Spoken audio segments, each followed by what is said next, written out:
नमस्कार विद्यार्थी मित्रांनो, अभ्यास मित्र परिवारामध्ये तुम्हा सर्वांचं स्वागत आहे।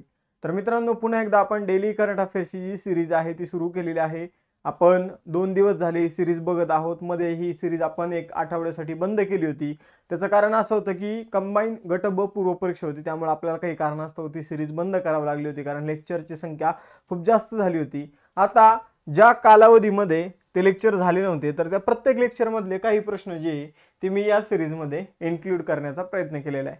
तर प्रत्येक सेशनमधले 2-2 3-3 इम्पॉर्टंट क्वेश्चन डेली आपले कव्हर होऊन जातील, म्हणजे ते राहिलेला पोर्शन सुद्धा आपला कव्हर होणार आहे। तर आज आपण 7 फेब्रुवारी रोजीचं करंट अफेअर जे आहे तर ते अभ्यासणार आहोत। लेक्चर सुरू करण्यापूर्वी आपण 4 नवीन बॅचेस सुरू केलेले आहे। राज्यसेवा पूर्व परीक्षेसाठी विजयश्री बॅच, कंबाईन गट क पूर्व परीक्षेसाठी लक्ष्य बॅच, त्यानंतर कंबाईन गट ब आणि गट क परीक्षेसाठी आपण फाउंडेशन बॅच, आणि कंबाईन गट ब मुख्य परीक्षेसाठी आपण यशस्वी बॅच सुरू केलेली आहे। या सगळ्या बॅचेस मध्ये lectures plus notes plus PYQ plus test series सगळ्या गोष्टी तुम्हाला मिळणार आहे। या बॅचची फी जी ती वेगवेगळी आहे कालावधीनुसार। जसे की फाउंडेशन बॅच एका वर्षाची आपली जनरल फी 6000 रुपये, पण डिस्काउंटेड फी आपली 2999 इथे ठेवलेली आहे। यशस्वी बॅच आपण जर बघितलं तर 6 महिन्याची तिची फी 1500 रुपये आहे। त्यानंतर विजयश्री बॅच सुद्धा 8 महिन्याची, ही बॅच 8 महिन्याची फी 2000 रुपये आहे, आणि लक्ष्य बॅच 3 महिन्याची तिची फी 999 रुपये आहे। या बॅच व्यतिरिक्त तुम्ही समजून घ्या, या नोट्स तुम्हाला बॅच मध्ये मिळतील, पण तुम्हाला सेपरेट नोट्स घ्यायचे असेल तर तुम्ही आपल्या अभ्यास मित्र नोट्स पॅक परचेस करू शकता 500 रुपयामध्ये। बघा मित्रांनो, तुम्हाला आपला अभ्यास मित्राचा ॲप डाउनलोड करायचं आहे आणि त्यामध्ये या सगळ्या गोष्टी उपलब्ध होऊन जातील। टेलिग्राम चॅनल सगळ्यांनी जॉईन करून ठेवा। यावर जर बघितलं तर प्रत्येक लेक्चरचं नोटिफिकेशन, काही लेक्चरच्या PDF तुम्हाला मिळतील, आणि इन्स्टाच्या पेजवर तुम्हाला अभ्यासविषयक रील्स बघायला मिळेल। 7 फेब्रुवारी 2025 रोजीचं करंट अफेअर्स आता आपण बघणार आहोत, ज्यामध्ये पहिला क्वेश्चन आहे IPL 2025 मध्ये लखनौ सुपर जायंट्सचा नवीन कर्णधार कोण बनला आहे। तर बघा मित्रांनो, IPL 2025 मध्ये किंवा IPL 2025 साठी LSG म्हणजे लखनौ सुपर जायंट्सचा नवीन कर्णधार कोण असेल, तर IPL मधील सगळ्यात महागडा खेळाडू ऋषभ पंत जो असणार मित्रांनो, तो लखनौ सुपर जायंट्सचा नवीन कर्णधार असणार आहे। यापूर्वीचा कर्णधार कोण होता, तर यापूर्वीचा कर्णधार होता लोकेश राहुल, पण लोकेश राहुलची जागा आता कोणी घेतलेली मित्रांनो, तर ऋषभ पंतने घेतलेली आहे, लक्षात ठेवायचे। त्याचबरोबर अजून काही गोष्टी लक्षात ठेवा, जसे की ऋषभ पंतला यावर्षी सगळ्यात जास्त पैशामध्ये 27 कोटी रुपयामध्ये विकत घेण्यात आलेला आहे। दुसरा सगळ्यात महागडा खेळाडू ठरला होता श्रेयस अय्यर, ठीक आहे। तर बघा मित्रांनो, ऋषभ पंतला कोणी घेतलेलं आहे, तर LSG ने, लखनौ सुपर जायंट्सने। लखनौ सुपर जायंट्सचे मालक कोण आहे, तर संजीव गोयंका हे लखनौ सुपर जायंट्सचे मालक आहे, ठीक आहे। यानंतर जाऊया पुढे, नेताजी सुभाषचंद्र बोस यांच्या जयंतीनिमित्त पराक्रम दिवस कधी साजरा करण्यात येतो, तर नेताजी सुभाषचंद्र बोस यांच्या जयंतीच्या निमित्ताने दरवर्षी 23 जानेवारी रोजी त्यांच्या जयंतीच्या दिवशी पराक्रम दिवस जो आहे तो सेलिब्रेट करण्यात येतो। या दिवशी 2 गोष्टी होतात, एक म्हणजे पराक्रम दिवस जो आहे मित्रांनो तो सेलिब्रेट केला जातो, आणि दुसरी गोष्ट अशी आहे की याच दिवशी आपत्ती व्यवस्थापन क्षेत्रासाठी सुभाषचंद्र बोस पुरस्कार जो आहे, नेताजी सुभाषचंद्र बोस आपत्ती व्यवस्थापन पुरस्कार जो आहे तर तो सुद्धा दिला जातो, ठीक आहे। पराक्रम दिवस आणि आपत्ती व्यवस्थापनासाठीचा पुरस्कार याच दिवशी दिला जातो। मग तुम्हाला होमवर्क क्वेश्चन हा आहे की या वर्षीचा आपत्ती व्यवस्थापन पुरस्कार जो आहे नेताजी सुभाषचंद्र बोस यांच्या नावाने दिला जाणारा तो कुणाला मिळालेला आहे, हा तुमचा आजचा होमवर्क क्वेश्चन आहे। बघा मित्रांनो, आपण जर बघितलं तर 23 जानेवारी 1897 मध्ये नेताजी सुभाषचंद्र बोस यांचा जन्म कटक ओरिसामध्ये झाला होता, आणि त्यांचा जन्मदिवस जो आहे तो पराक्रम दिवस म्हणून आपण सेलिब्रेट करत आहोत। आपण जर बघितलं 2025 मध्ये आपण त्यांची 128वी जयंती जी आहे ती सेलिब्रेट केलेली आहे। हा दिवस आपण कधीपासून सेलिब्रेट करतो, तर 23 जानेवारी 2021 पासून सांस्कृतिक मंत्रालयाने ठरवलं की हा दिवस आपल्याला काय करायचा आहे, पराक्रम दिवस म्हणून सेलिब्रेट करायचा आहे। आपण जर बघितलं मित्रांनो, काही महत्त्वाच्या गोष्टी लक्षात ठेवायच्या सुभाषचंद्र बोस यांच्या विषयी, तर नेताजी सुभाषचंद्र बोस यांचा जन्म 23 जानेवारी 1897 ला ओरिसामध्ये झाला होता। त्यांचे राजकीय गुरु कोण आहे, तर त्यांचे राजकीय गुरु आहे चित्तरंजन दास। महात्मा गांधीजींना राष्ट्रपितामह ही पदवी कोणी दिली होती, तर सुभाषचंद्र बोस यांनीच दिली होती। नेताजी सुभाषचंद्र बोस यांनी काँग्रेसचे अध्यक्ष म्हणून कधी काम केलं होतं? 1938 मध्ये. नेताजी सुभाषचंद्र बोस यांनी आझाद हिंद सेनेची कमान कधी सांभाळली होती? ते 1983. नेताजी सुभाषचंद्र बोस यांनी दिल्ली चलो, चलो दिल्ली असं आपणही म्हणतो, तर चलो दिल्लीचा नारा कधी कोणत्या ठिकाणाहून दिला होता? तर सिंगापूरवरून दिला होता. मैं तुम्हें खून दूंगा तुम मुझे आजादी दो, हे वाक्य कोणाचे? तर नेताजींचं आहे. द इंडियन स्ट्रगल हे पुस्तकाचे लेखक कोण आहेत? नेताजी आहे. आणि त्याचबरोबर 1922 साली नेताजींनी स्वराज नावाचं वृत्तपत्र जे आहे ते सुरू केलं होतं. यानंतर पुढे जाऊया. जानेवारी 2025 मध्ये सर्वात उंच मानवी पिरॅमिडचा जागतिक विक्रम कोणी तयार केलेला आहे किंवा कोणी इथं केलेला आहे? ठीक आहे. तर आपण जर बघितलं जागतिक मानवी पिरॅमिडचा जागतिक विक्रम कोणी नोंदवलेला आहे, कोणी केलेला आहे? तर इथं जर बघितलं तर हा जागतिक विक्रम जो आहे तो पिरॅमिड बाबत आहे. आता पिरॅमिड काय भानगड आहे? तर काही फिक्स मोटरसायकल असतात मित्रांनो, आणि मोटरसायकलवर आपले माणसांची रचना अशी पिरॅमिड टाईप केली जाते. आपण जर बघितलं तर आपल्या 26 जानेवारीला प्रजासत्ताक दिनाच्या दिवशी मोस्टली आपल्याला असे स्ट्रक्चर जे ते आर्मीकडून बघायला मिळतात. महाविक्रम जे ते डेअर डेव्हिल्स भारतीय सैन्याच्या एका तुकडीने नोंद केलेला आहे. ठीक आहे. तर भारतीय सैन्याच्या डेअर डेव्हिल्सने सर्वात उंच मानवी पिरॅमिड इथं उभारलेला आहे. 40 लोकांनी आपण जर बघितलं तर 7 मोटरसायकलवर 20.4 फूट उंच मानवी पिरॅमिड जो आहे तो उभारण्याचा विक्रम केलेला आहे. त्यानंतर चौथा क्वेश्चन, खालीलपैकी कोणत्या योजनेने 22 जानेवारी 2025 रोजी 10 वर्ष पूर्ण केली आहे? तर बघा मित्रांनो, बेटी बचाव बेटी पढाव या योजनेने 22 जानेवारी 2025 रोजी आपली 10 वर्ष पूर्ण केलेली आहे. हे 2-3 महत्त्वाचे क्वेश्चन होते जे आपले त्या कालावधीमध्ये घ्यायचे राहून गेले होते, तर ते आपण इथं घेतलेले आहे. बघा मित्रांनो, बेटी बचाव बेटी पढावला 10 वर्ष पूर्ण झालेले आहे. ही योजना महिला आणि बाल विकास मंत्रालयाने सुरू केली होती. तिचं 10वा वर्धापन दिन अलीकडे सेलिब्रेट करण्यात आलेला आहे. या योजनेचे उद्दिष्ट लिंगभेदाशी लढा देणे आणि मुलींचं शिक्षण आणि कल्याणाला प्रोत्साहन देणे हा याचा उद्देश होता. जिथं विशेषतः बाललिंग गुणोत्तर कमी आहे त्या भागात ही योजना व्यवस्थितपणे आपल्याला अंमलबजावणी करायची होती. ठीक आहे. तर बेटी बचाव बेटी पढाव 10 वर्ष पूर्ण झाले. 22 जानेवारी 2015 ला या योजनेची सुरुवात करण्यात आली होती. यानंतर कोणत्या देशाने 2025 मध्ये जगातील सर्वात लांब एक्सप्रेस वे बोगदा तियानशान शेंगली बोगद्याचे बांधकाम पूर्ण केलेले आहे? तर बघा मित्रांनो, कोणत्या देशाने जगातील सगळ्यात लांब एक्सप्रेस वे बोगदा जो आहे, ठीक आहे, तर तो तयार केलेला आहे, तर तो चीनने तयार केलेला आहे मित्रांनो. चीनने जर आपण बघितलं तर 22.13 किलोमीटरचा एक लांब बोगदा जो आहे तो तयार केलेला आहे. जिथं आपण जर बघितलं तर तियानशान पर्वत आहे चीनमध्ये, तर या पर्वतामध्ये प्रवास करण्यासाठी जिथं 3 तासाचा वेळ लागायचा तो या बोगद्यामुळे 20 मिनिटावर येणार आहे. 21 जानेवारी रोजी कोणत्या राज्याने 53वा स्थापना दिवस साजरा केलेला आहे? तर 21 जानेवारी रोजी मित्रांनो, मणिपूरने, मेघालयने आणि त्रिपुराने या सर्वांनी 53वा इथं राज्य स्थापना दिवस जो आहे तो सेलिब्रेट केलेला आहे. तर बघा मित्रांनो, मणिपूर, मेघालय आणि त्रिपुरा, मणिपूर, मेघालय आणि त्रिपुरा यांचा जो काही राज्य दिवस आहे तो 21 जानेवारी आहे.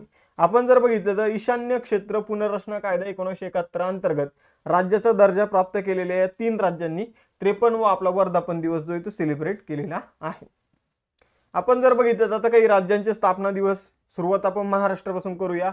1 मे 1960 रोजी महाराष्ट्राची स्थापना झालेली आहे आणि त्याचबरोबर 1 मे 1960 लाच गुजरातची सुद्धा स्थापना झालेली आहे.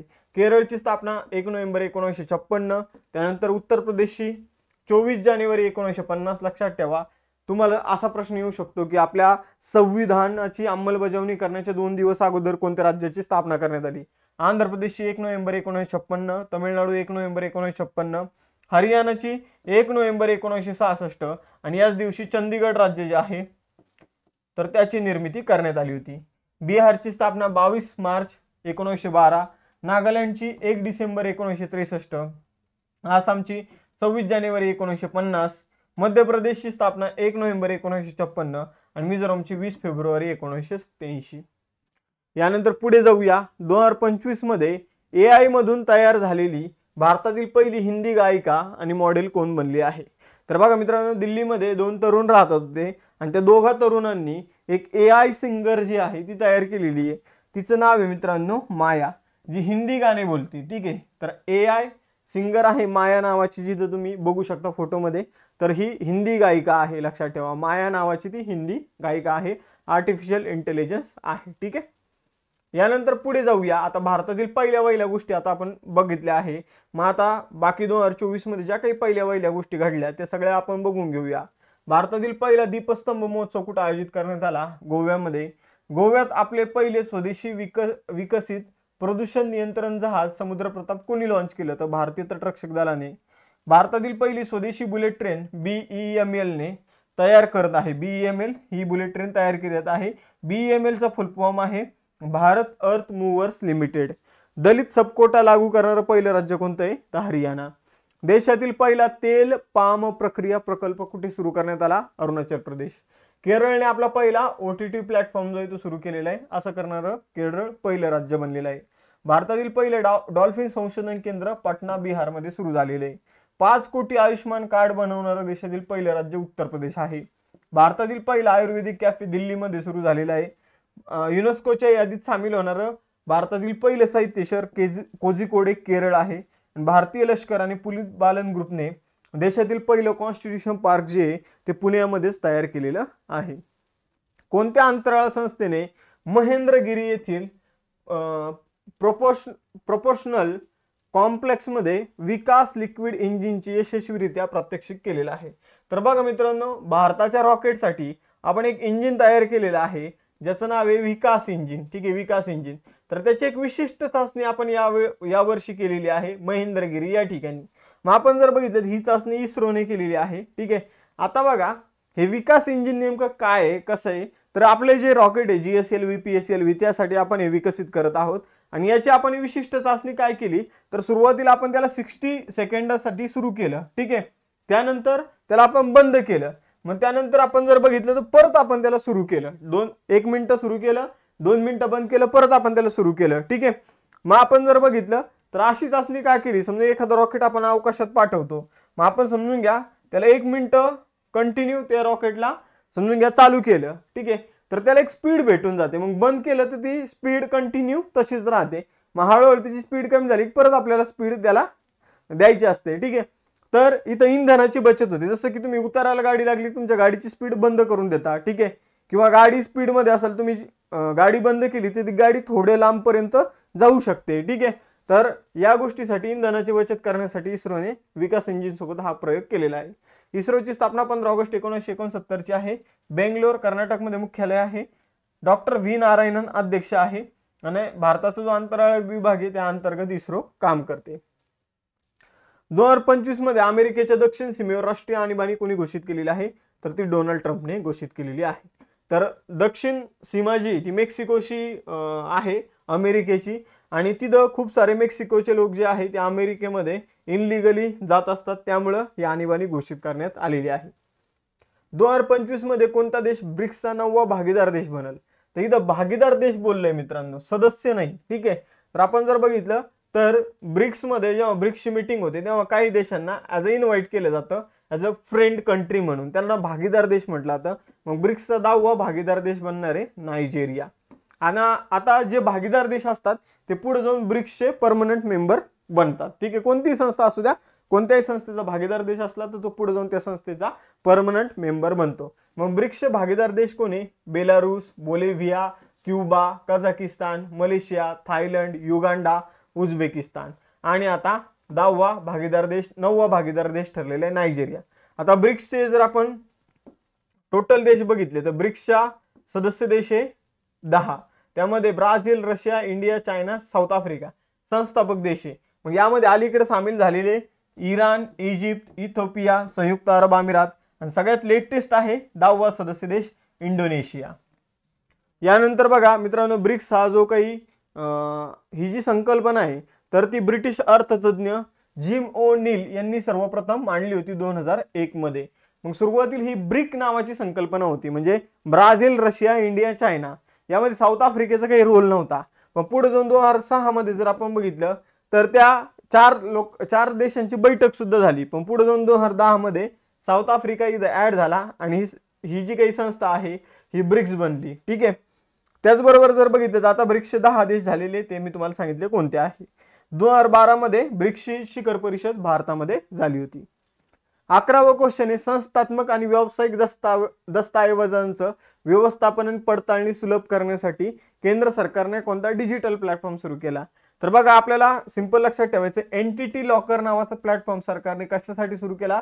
तर संस्थात्मक, केंद्र सरकारचे जे वेगवेगळे मंत्रालय, वेगवेगळ्या संस्था आहे आणि जे काही व्यावसायिक त्यांचे दस्तऐवज आहे ते व्यवस्थित ठेवण्यासाठी त्यांनी एनटीटी प्लॅटफॉर्म जो आहे, एनटीटी लॉकर नावाचा प्लॅटफॉर्म जो आहे तो सुरू केलेला आहे. कोणत्या केंद्रीय मंत्र्यांनी नवी दिल्ली येथे सस्टेनेबल सर्क्युलरिटी या विषयावर SIAM ची 3री आंतरराष्ट्रीय परिषद जी आहे ती आयोजित केली? तर बघा मित्रांनो, आपण जर बघितलं तर SIAM चा फुल फॉर्म सांगतो पहिले तुम्हाला. Society of Indian automobiles manufacturing, हा जो फुल फॉर्म आहे तो SIAM चा म्हणजे SIAM चा आहे, society of Indian automobile manufacturing. मग आपण जर बघितलं तर यांनी एका विषयावर बैठक आयोजित केलेली आहे. मग त्या बैठकीचं उद्घाटन केंद्रीय मंत्री भूपेंद्र यादव यांनी केलेलं आहे. तर शाश्वत परिपत्रकावरील ही बैठक आहे. ठीक आहे, आपण जर बघितलं सस्टेनेबल सर्क्युलरिटीवरील ही बैठक होती आणि हिचं उद्घाटन भूपेंद्र पटेल यांनी केलं होतं. आता तुमच्यासाठी या बैठकीची थीम लक्षात ठेवणं गरजेचं आहे. नेचर पॉझिटिव्ह रिसायकलिंग अशी या बैठकीची थीम होती. आता तुमच्यासाठी 2 टेस्ट क्वेश्चन देतो मी तुम्हाला. ठीक आहे, बाकी गोष्टीने लक्षात ठेवलं तरी चालेल. 2 टेस्ट क्वेश्चन देतो. पहिला क्वेश्चन आहे, खालीलपैकी कोणत्या योजनेने 22 जानेवारी 2025 रोजी 10 वर्ष पूर्ण केली आहे आणि नेताजी सुभाषचंद्र बोस यांच्या जयंतीनिमित्त पराक्रम दिवस कधी सेलिब्रेट करण्यात येतो? त्याचबरोबर आपल्या या बॅचेस सुरू झालेले राज्यसेवा पूर्व परीक्षेसाठी विजयश्री बॅच, त्याचबरोबर कंबाईन गट क पूर्व परीक्षेसाठी लक्ष्य बॅच, त्याचबरोबर कंबाईन गट ब आणि गट क पूर्व परीक्षेसाठी आणि मुख्य परीक्षेसाठी इंटरव्ह्यूसाठी फाउंडेशन बॅच आणि कंबाईन गट ब मुख्य परीक्षेसाठी यशस्वी बॅच आपण सुरू केलेला आहे. त्या व्यतिरिक्त हा नोट्स पॅक तुम्ही परचेस करू शकता. यासाठी तुम्हाला आपला अभ्यास मित्र ॲप डाउनलोड करायचं आहे, टेलिग्राम चॅनल जॉईन करायचं, इंस्टाचं पेज फॉलो करायचं आहे. मग थांबूया मित्रांनो, आता आपण इथं लेक्चर आवडला असेल तर लेक्चरला लाईक, चॅनल सबस्क्राईब करायला विसरू नका. जय हिंद.